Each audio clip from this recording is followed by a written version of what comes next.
ही खाना बनाई देब कहमे त गोरा बोदा भाई देब हम ही खाना बनाई देब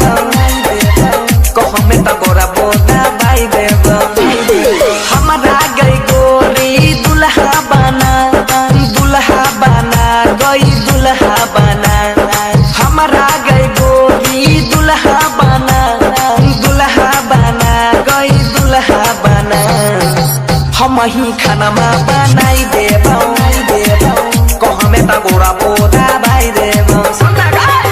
हम ही खाना बनाई देब कहमे त गोरा बोदा भाई देब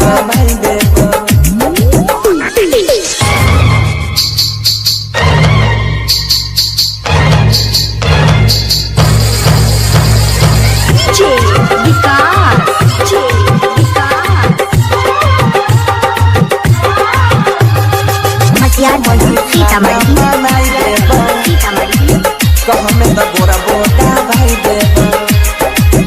कहमे त गोरा बोदा भाई देब हमरा सन कनै मिलतौ गे दुल्हा दिबिया बार के गोरी खोई जाले दिबिया बार के गोरी खोई जाले हटे हमरा जैसन तोरा मिलतौ ना दुल्हा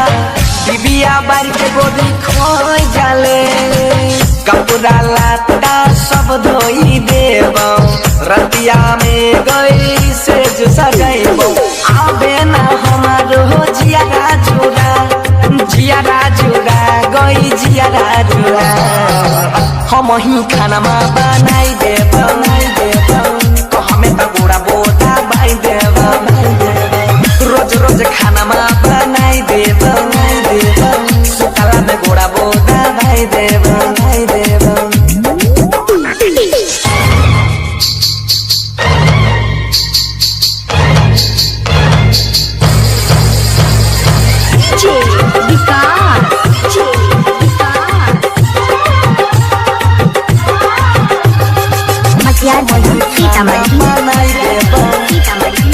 कहमे त गोरा बोदा भाई देब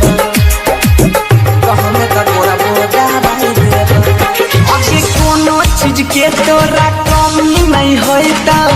बापू हमर अमीर गे बापू हमर अमीर गे अगे कोनो चीज के तोरा कमी नहीं होता बापू छै हमर अमीर गे कहे छो बनसी सोने के गोली अजब गजब के लागे छो जोली बाबा बोले से दुआ मना